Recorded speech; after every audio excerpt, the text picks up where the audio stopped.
نحمده ونصلي ونسلم على رسوله الكريم أما بعد فأعوذ بالله من الشيطان الرجيم بسم الله الرحمن الرحيم ويعبدون من دون الله ما لم ينزل به سلطانا وما ليس لهم به علم وما للظالمين من أنصار صدق الله العظيم وبلغنا رسوله النبي الكريم ونحن على ذلك لمن الشاهدين والشاكرين والحمد لله رب العالمين اللهم صل على سيدنا محمد النبي الأمي وعلى آله وبارك وسلم ويعبدون من دون الله اور یہ لوگ عبادت کرتے ہیں اللہ تعالیٰ کے علاوہ ما اس مخلوق کی لم ينزل به کہ نہیں اتاری اللہ تعالیٰ نے اس کے متعلق سلطاناً کوئی دلیل وما ليس لهم به علم اور اس مخلوق کی نہیں ہے ان کے پاس ان کو اس بارے میں کچھ علم وما للظالمین من نصیر اور نہیں ہے ظالموں کا کوئی مددگار۔ عزیزان گرامی، 17واں سپارہ سورہ حج آیت نمبر 71 ایک آیت مبارکہ کا ترجمہ آپ حضرات کے سامنے کیا ہے۔ اس آیت مبارکہ میں اللہ جل شانہ نے مشرکوں کے بارے میں یہ بات بتلائی ہے کہ دنیا میں اکثریت نوح علیہ السلام کے زمانے سے لے کر اب تک مشرکین کی ہی رہی ہے۔ دنیا کے اکثر حصے شرک میں مبتلا رہے ہیں اور اب بھی ہیں۔ اللہ تعالیٰ کے علاوہ کوئی سورج چاند کی پوجا کر رہا ہے تو کوئی درختوں اور پہاڑوں کی، اور اسی طرح کچھ لوگ ایسے ہیں جو انسانوں کی پوجا کرنے والے ہیں، پہلے بھی تھے اور اب بھی ہیں۔ ایسے لوگوں کے بارے میں اللہ تعالیٰ کا ارشاد ہے وَيَعْبُدُونَ مِن دُونِ اللَّهِ اور یہ لوگ عبادت کرتے ہیں اللہ تعالیٰ کے علاوہ ما اس مخلوق کی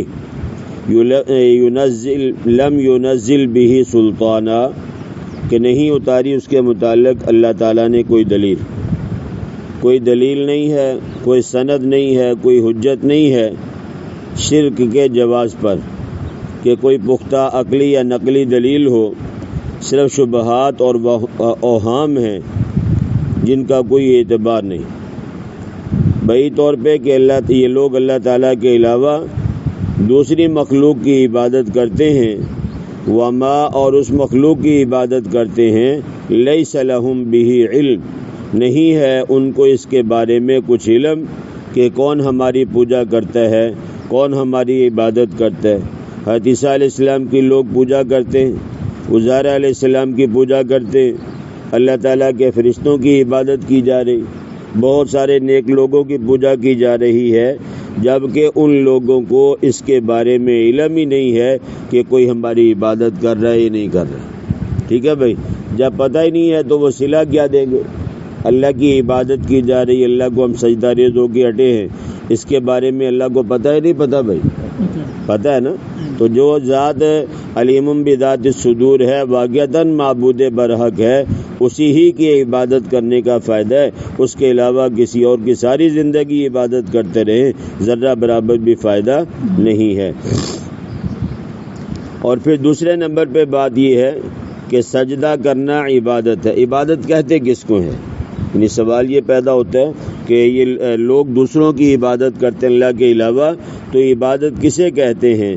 تو میں نے عرض کیا کہ سجدہ کرنا عبادت ہے، طواف کرنا کیا بھائی؟ عبادت ہے۔ اگر کوئی کسی قبر کے ارد گرد چکر لگائے گا تو گویا وہ قبر کا عبادت کرنے والا شمار ہوگا۔ ٹھیک ہے بھائی، بیت اللہ کا طواف کرتے ہیں نا، تو کوئی اسی طرح جا کے قبر کے چکر لگانا شروع کر دے تو گویا اس کو دیکھنے والا کیا کہے گا کہ یہ عبادت، یعنی یہ قبر والے کی عبادت کر رہے ہیں۔ فقہاء کرام رحمہ اللہ نے تصریح کی ہے کہ اور تو اور نبی پاک صلی اللہ علیہ وسلم کی قبر مبارکہ طواف کرنے والا بھی کافر شمار کیا جائے گا، کیونکہ طواف کرنا کیا ہے بھائی؟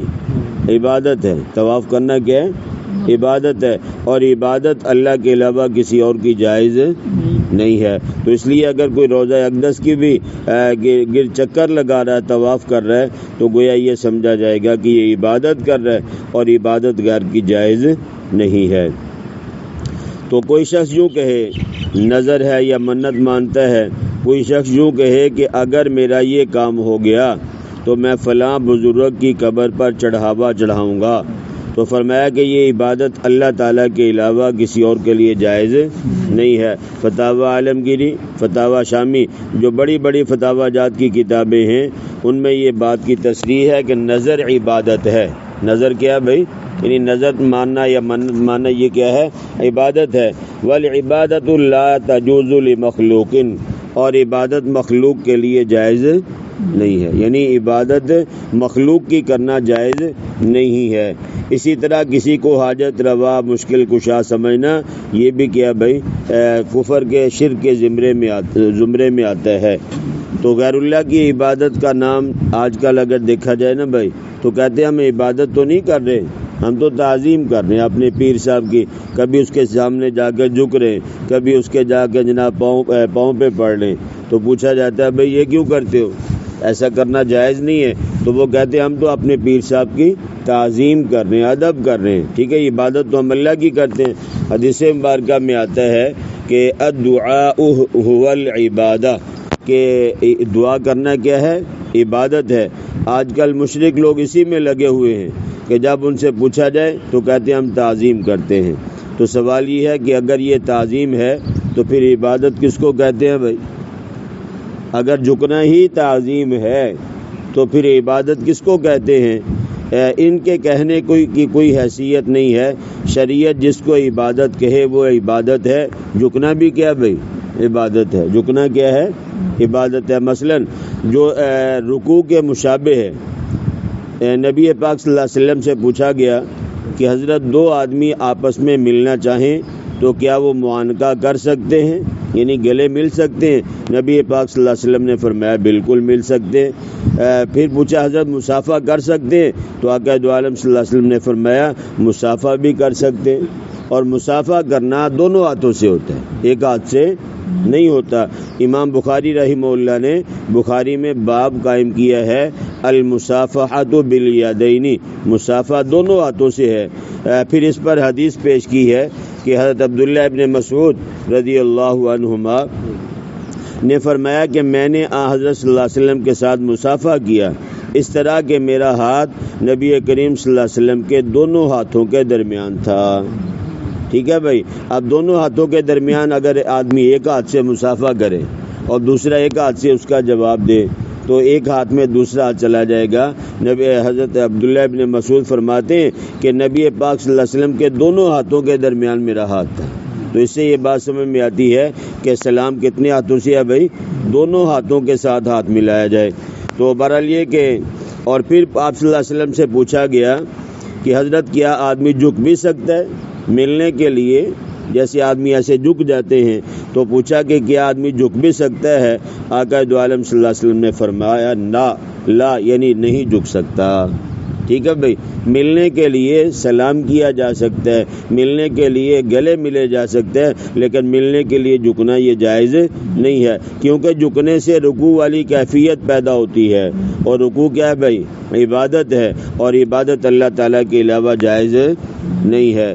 اسی طرح جو پہلے میں نے بات عرض کی ہے کہ اگر میرا فلاں کام ہو گیا تو میں فلاں دربار پہ جا کے چڑھاوا چڑھاؤں گا، یہ جائز نہیں ہے۔ آپ نے دیکھا کتنے درباروں پہ لوگ بکرے لے کے جاتے، دیگیں پکا کے لے کے جاتے، یہ ہم وہاں جا کے اس کو یعنی تقسیم کریں گے، یہ بالکل جائز نہیں ہے۔ اے بھائی، یہ شفا پیر صاحب نے دی ہے، اللہ نے دی ہے؟ جب اللہ نے دی ہے تو اللہ کے نام پہ جہاں آپ بیٹھے ہو وہیں صدقہ خیرات کر دو۔ اس کو پیر کے دربار کے ساتھ آپ نے کیوں خاص کیا ہے؟ پیر صاحب کے مزار کے ساتھ آپ نے کیوں خاص کیا ہے؟ اس کا مطلب یہ ہے کہ آپ یہ سمجھ لیں کہ پیر صاحب نے ہمیں شفا دی ہے معاذ اللہ، اور اگر یہ عقیدہ ہے تو پھر یاد رکھنا بھائی اسی کو شرک کہتے ہیں۔ پھر ایمان گیا، پھر ایمان کیا ہو گیا بھائی؟ ختم ہو گیا، ایمان باقی نہیں رہا۔ اور ایمان اتنا سستا نہیں ہے، اور اتنا بھی نہیں ہے کہ جہاں چاہے آپ جس کے اوپر عقیدہ بنا لیں اور یہ کہیں میرا ایمان باقی ہے۔ اللہ کی ذات کے علاوہ کسی اور کی عبادت کرنا یا کسی اور کے لیے تعظیماً بھی جیسے جھکتے ہیں رکوع کی طرح، اس طرح جھکنا بھی جائز نہیں ہے۔ وَمَا لِلظَّالِمِينَ مِن نَصِيرٍ، اور نہیں ہے ظالموں کا کوئی مددگار۔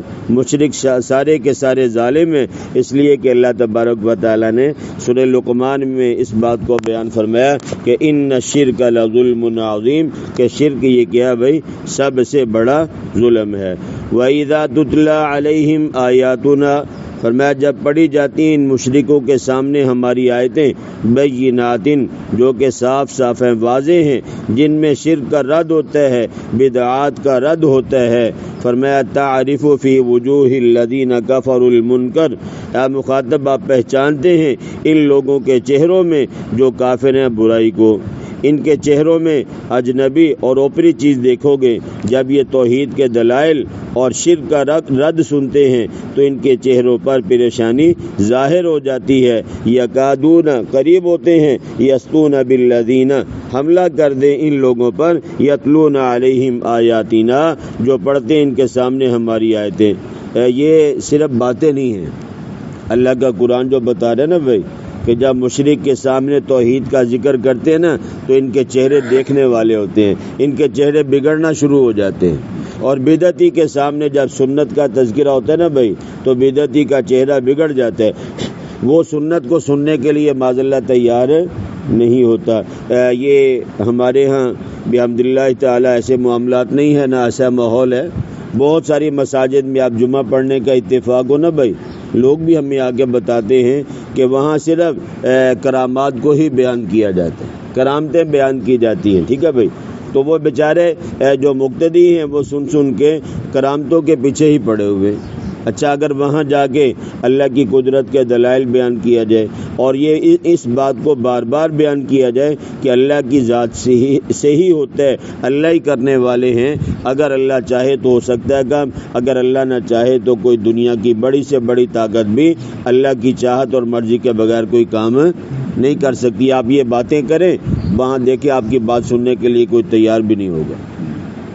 جو کرامات سنا رہے اس کے اوپر پیسے بھی پھینکے جا رہے، اس کا ہاتھ بھی چوما جا رہا ہے، اور جو اللہ کی وحدانیت بیان کرے گا لوگ اس کی بات کو سننے کے لیے تیار نہیں ہوتے، بلکہ ممکن ہے کوئی ہاتھ سے پکڑ کے آپ کو کہے مولوی صاحب آپ سٹیج چھوڑ کے نیچے آ گئے۔ یہ کیا ہے بھائی؟ یہ شرک ہے، اور یہ کیا ہے؟ یہ لوگوں کے دلوں میں یا لوگوں کے کانوں کو اس چیز کی طرف لگا دیا گیا کہ تم صرف کرامات سنو۔ اللہ کی قدرت کے دلائل، اللہ سے ہونے کو بیان کرنا، اللہ کی وحدانیت پہ دلائل کو سنانا، یہ ان کے اندر سننے کی طاقت ہی کیا ہو چکی ہے بھائی؟ بالکل ختم ہو چکی ہے۔ تو اللہ فرماتے ہیں جب مشرک کے سامنے اللہ کی صاف صاف آیتیں پڑھی جاتی ہیں جن میں تذکرہ توحید ہوتا ہے، مشرکین کے چہرے کیا ہو جاتے ہیں بھائی؟ بگڑنا شروع ہو جاتے ہیں۔ یکادون یسطون بالذین، قریب ہوتے ہیں حملہ کر دیں ان لوگوں پر، یتلون علیہم آیاتنا، جو پڑھتے ہیں ان کے سامنے ہماری آیتیں۔ نبی پاک صلی اللہ علیہ وسلم نے جب سب سے پہلی بار لوگوں کو یہ دعوت دی تھی لا الہ الا اللہ پڑھ لو، کہا تھا نا بھائی، تو سب سے پہلا پتھر کس نے مارا تھا؟ جی چچا نے مارا تھا نا بھائی۔ تو اب سوال یہ پیدا ہوتا ہے کہ نبی پاک صلی اللہ علیہ وسلم نے کوئی غلط بات کہی تھی بھائی؟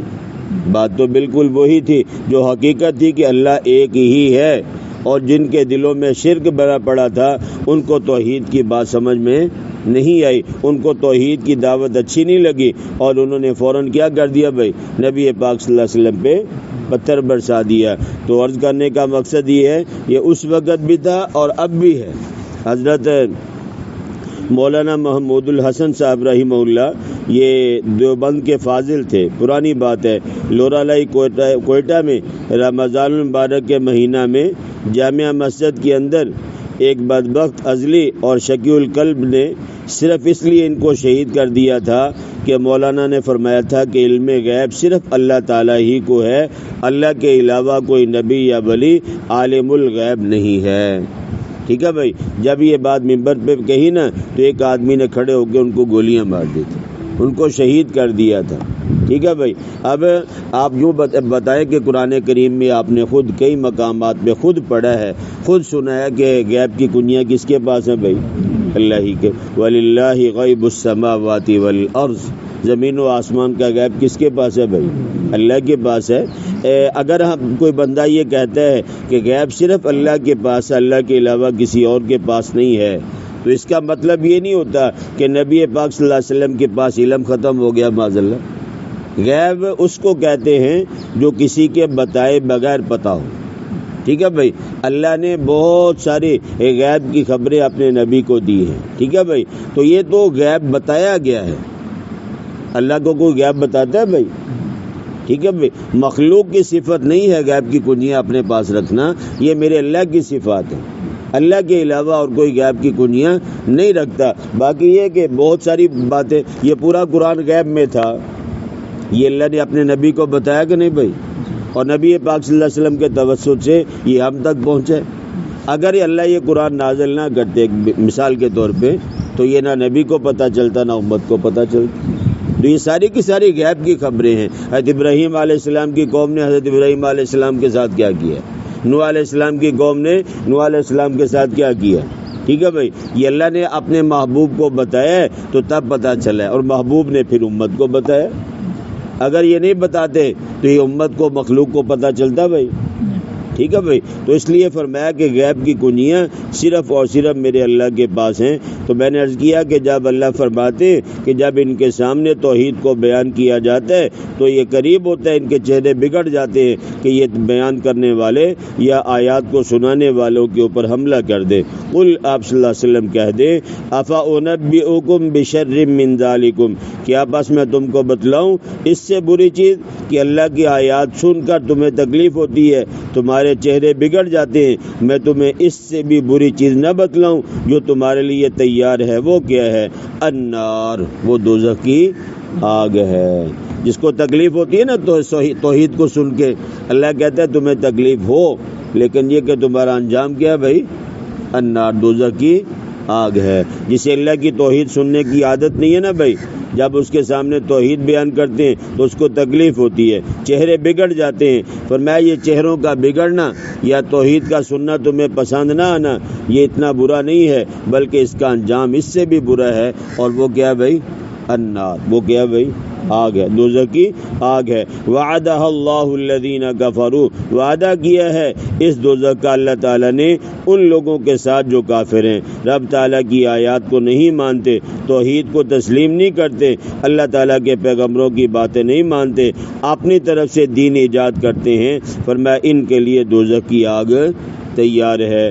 وبئس المصیر، اور فرمایا سن لو کہ دوزخ بہت برا ٹھکانہ ہے. دوزخ سے زیادہ برا ٹھکانہ اور کوئی نہیں ہے. اللہ تعالیٰ ہر مرد عورت مسلمان کو دوزخ کی آگ سے محفوظ فرمائے اور دوزخ کو کیا رکھے بھائی؟ دوزخ سے دور رکھے.